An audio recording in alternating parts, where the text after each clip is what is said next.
Welcome to special analysis. నేను రమ్మ మండవ. ఈరోజు అనాలిసిస్లో భాగంగా మనం తీసుకోబోతున్న టాపిక్ ఏంటంటే తిరుమల లడ్డు వివాదానికి పులి స్టాప్ పెట్టబోతున్నారా అని చెప్పేసి నేను టైటిల్ పెడతాం జరిగింది. ఆ అంశం గురించి ఈ రోజు మనం మాట్లాడే ప్రయత్నం చేద్దాం. ఇక్కడ చూసినట్లయితే తిరుమల లడ్డు వ్యవహారంలో ఏ స్థాయిలో వివాదాలు తెర మీదకి వచ్చాయి, అవి ఎటు టర్న్ తీసుకున్నాయి, అటు అది రాజకీయపరమైన అంశంగా కూడా ఎలా మారింది అనేది మనకు తెలుసు. అయితే లేటెస్ట్గా ఈ డెవలప్మెంట్కి సంబంధించి సుప్రీంకోర్టులో శ్రీనివాస్ అనే వ్యక్తి ఒక పిటిషన్ ఫైల్ చేశారు. దీనిలో యానిమల్ ఫ్యాట్ కలిసిందన్నారు, దీనిలో అనేక రకంగా కెమికల్స్ కలిసాయన్నారు తిరుమల లడ్డూలో. దీన్ని రాజకీయంగా వాడుకునే ప్రయత్నం చేస్తూ ఉన్నారు. దీని మీద మీరు ఏదో ఒక స్టాండ్ తీసుకోవాలి, పూర్తి స్థాయిలో దీన్ని కంట్రోల్ చేసే ప్రయత్నం చేయాలి అని చెప్పేసి ఆయన ఒక పిటిషన్ ఫైల్ చేస్తే ఈరోజు సుప్రీంకోర్టు చాలా సీరియస్గా అంశం మీద కమెంట్ చేసే ప్రయత్నం చేసింది. ఎందుకంటే మీ దగ్గర ఆధారాలు ఏమైనా ఉంటే వాటిని తీసుకువెళ్ళి ఏదైతే సిట్కి ఇచ్చే ప్రయత్నం చేయండి, సిబిఐకి ఇచ్చే ప్రయత్నం చేయండి. అంతేగాని మీ ఇష్టం వచ్చినట్టు మాట్లాడితే మేము దాన్ని సహించేది లేదు. తిరుమల లడ్డు గురించి యానిమల్ ఫ్యాట్ కలిసిందని మీరు ఏమైనా నిపుణుల కమెంట్ చేయడానికి ఎక్కడో ఉన్న వాటిని పట్టుకొని వచ్చి మీరు ఇలాగ ఎందుకు కామెంట్ చేస్తూ ఉన్నారని అనడంతో పాటు ఎక్కడ కూడా మీ రాజకీయ దురుద్దేశాలతోనో రాజకీయ అంశాలతోనో కేసులు వేస్తే మేము దాన్ని బేర్ చేయం. సో దీన్ని ఎప్పుడు కూడా ఇలాంటి ఇష్యూల్ని ఒక సెన్సిటైజ్ అంశంలో ఉన్న ఇష్యూల్ని మా ముందుకు తీసుకొచ్చే ప్రయత్నం చేయొద్దు అని చెప్పి సుప్రీంకోర్టు చాలా కేటలారికల్గా వ్యాఖ్యానించింది. అయితే ఇక ఈ అంశం అది ఈరోజు చాలా సీరియస్గా చర్చనీయాంశం అవుతుంది సుప్రీంకోర్టు కమెంట్స్ చేసిన తర్వాత. కానీ అదే సమయంలో అటు అధికార పార్టీ కానీ అదేవిధంగా ఇటు ప్రతిపక్షం కానీ తిరుమల లడ్డు వ్యవహారానికి ఏదో ఒక లాజికల్ ఎండ్ ఉండాలి అని కూడా ఎప్పటి నుంచో చాలామంది పీఠాధిపతులు మఠాధిపతులు సలహా ఇస్తూ ఉన్నారు. ఎందుకంటే ఈ అంశంలో అసలు వాస్తవాలు ఏంటి అని బయటికి తీసుకొచ్చే క్రమంలో ఈరోజు అసలు తిరుమల లడ్డు వ్యవహారం ఏదో టర్న్ తీసుకొని రాష్ట్రాన్ని అల్లకల్లోలం చేస్తూ ఉంది. కోట్లాది మంది శ్రీవారి భక్తులు ఇన్ని రోజుల పాటు తిరుమల లడ్డు టాపిక్ జనంలో నానుతూ ఉంటే, ప్రతిరోజు దాని గురించి చర్చ జరుగుతూ ఉంటే అది నిజంగానే శ్రీవారిని అవమానించినట్లే, శ్రీవారి భక్తుల మనోభావాలను అవమానించినట్టే.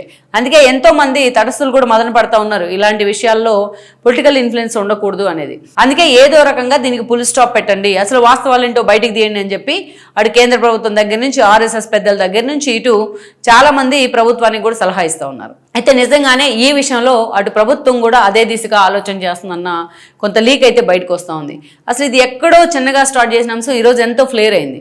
స్టార్టింగ్ ఈ అంశం మనం చూస్తే చంద్రబాబు నాయుడు తన ప్రభుత్వం ఏర్పడిన తర్వాత కూటమి ప్రభుత్వం క్యాబినెట్ మీటింగ్లో మాట్లాడుతూ ఆఫ్ ద రికార్డ్ అన్నారు ఆయన, ఏదైతే లడ్డూను కూడా అపవిత్రం చేశారు వైఎస్ఆర్సీపీ హయాంలో, ఈ లడ్డు అపవిత్రం చేయడంలో భాగంగా దానిలో మేము ల్యాబ్కు పంపిస్తే ఐడీడీబీ ల్యాబ్కు పంపిస్తే దాంట్లో యానిమల్ ఫ్యాట్ కూడా కలిసిందనే అవశేషాలు వచ్చాయి.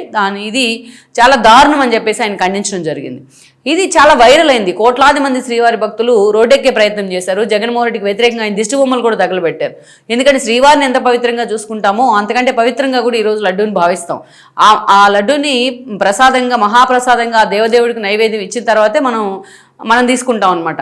అలా సెంటిమెంట్ ఉన్న లడ్డూని ఈరోజు ఆ స్థాయిలో వాళ్ళు కంటామినేట్ చేయడం అనేది అయితే ఇది క్షమించరాని నేరమే. సో ఈ అంశం మీద వైఎస్ఆర్సీపీ స్టార్టింగ్లో నిజంగానే డిఫెన్స్లో పడింది. మీరు తిరుమల పర్యటన పెట్టుకొని మరీ జగన్మోహన్ రెడ్డి డిక్లరేషన్ అడిగిన వెంటనే క్యాన్సిల్ చేసుకున్నారు. ఈ క్రమంలో పవన్ కళ్యాణ్ స్వయంగా తన కూతుర్లు ఇద్దరిని తీసుకెళ్లి డిక్లరేషన్ ఇప్పించడం కానీ ఒక దీక్ష తీసుకోవడం కానీ ఆయన, సో ఇవన్నీ కూడా వైఎస్ఆర్సీపీని డిఫెన్స్లోనే పడేశాయి. ఆ తర్వాత దీని మీద సుప్రీంకోర్టుకు వెళ్లే ప్రయత్నం వైసీపీ వైపు నుంచి జరిగింది. సుబ్బారెడ్డి వెళ్లారు.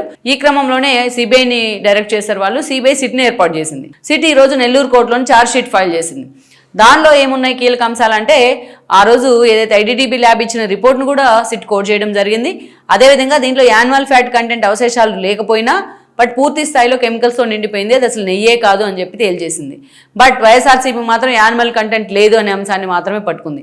ఒక పక్క నిపుణులు చాలామంది చెప్తా ఉన్నారు 10% తక్కువ ఉంటే యానిమల్ ట్రేసెస్ ట్రేస్ కావు అనేసి.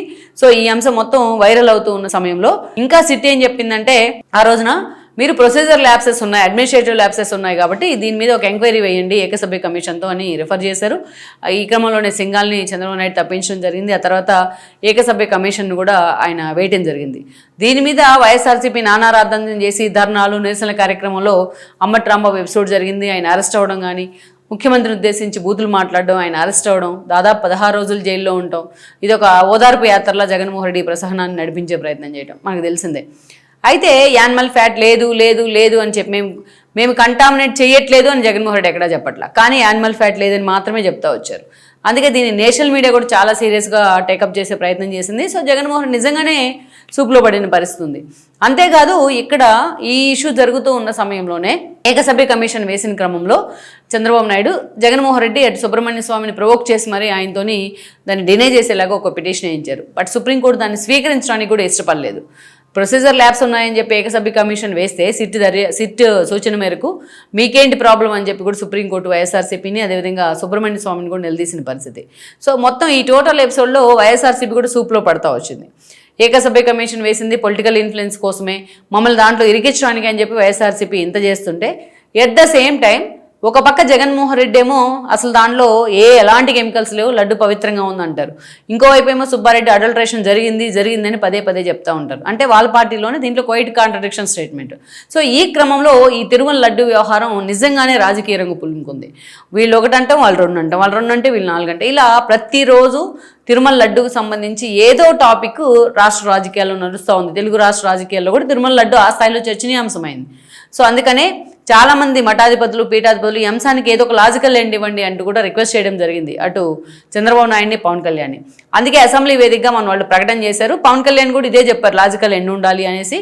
బట్ నేరస్తులు ఎవరైతే ఉన్నారో వాళ్ళకి శిక్ష పడాల్సిందే, మళ్ళీ ఇలాంటివి రిపీట్ కాకుండా. బట్ వాళ్ళని కాపాడుతున్నందుకు మాత్రమే మేము జగన్మోహన్ రెడ్డిని టార్గెట్ చేస్తున్నాం, కానీ ఆయన వచ్చి కెమికల్స్ నెయ్యిలో కలిపారని మేము చెప్పట్లేదు అని చెప్పి ఆయన క్లారిటీ కూడా ఇవ్వడం జరిగింది. సో ఈ ఎపిసోడ్ ఈ స్థాయిలో దీని చుట్టూ రౌండ్ ద బుష్ అన్నట్టు అధికార ప్రతిపక్షాలు దీంట్లోనే తిరుగుతూ ఉన్న క్రమంలో నిజంగా అది ఎటో తిరిగి ఎటో వెళ్ళిపోతున్న పరిస్థితి. ఈ క్రమంలోనే ఈరోజు బీఆర్ నాయుడికి సంబంధించి ప్రైవేట్ వీడియోలు బయటికి రావడం కూడా వైఎస్ఆర్సీపీ టార్గెట్ చేస్తూ వచ్చింది. ఆయన రాజీనామా దాకా వ్యవహారం వెళ్ళింది. అందుకే ఈ టోటల్ ఎపిసోడు అసలు రాష్ట్ర రాజకీయాలను కూడా మలుపు తిప్పిపోతూ ఉందన్నమాట. అంతా ఇన్ని ఇష్యూస్ రాష్ట్రంలో ఉన్నా కేవలం లడ్డు విషయమే హాట్ టాపిక్ అవుతూ ఉంది. అందుకే దీనికి ఒక లాజికల్ ఎండ్ ఇవ్వాలని కూడా చంద్రబాబు నాయుడు భావిస్తూ ఉన్నారు. అంతేకాదు సుప్రీంకోర్టు ఇప్పుడు ఏదైతే ఈ శ్రీనివాస్ వేసిన పిటిషన్లో కొన్ని కామెంట్స్ చేయడం కానీ, ఇక ఆ తర్వాత ఏకసభ్య కమిషన్ కూడా ఆల్రెడీ వాళ్ళకి గడువు పెట్టిందే 30 days పూర్తిగా వస్తూ ఉంది. ఇక అందుకనే ఇది కూడా క్లారిటీ వచ్చిన తర్వాత పూర్తి స్థాయిలో ఈ అంశం మీద ప్రభుత్వం వైపు నుంచి అధికారికంగా ఒక ప్రకటన అయితే రాబోతుందని చెప్తా ఉన్నారు. So at the same time బాధితుల మీద చర్యలకు కూడా ప్రభుత్వం సిద్ధమవుతోందని చెప్తా ఉన్నారు. ఇక ఈ స్థాయిలో మరి అటు టీడీపీ కానీ చంద్రబాబు నాయుడు, పవన్ కళ్యాణ్ ఇన్వాల్వ్ అయితే దీనికి నిజంగానే ఒక లాజికల్ ఎండ్ వచ్చే అవకాశం ఉంది అనేది ప్రభుత్వ వర్గాల వైపు నుంచి నడుస్తున్న చర్చగా చెప్పాలి. Please share, like and subscribe R24 Telugu YouTube channel.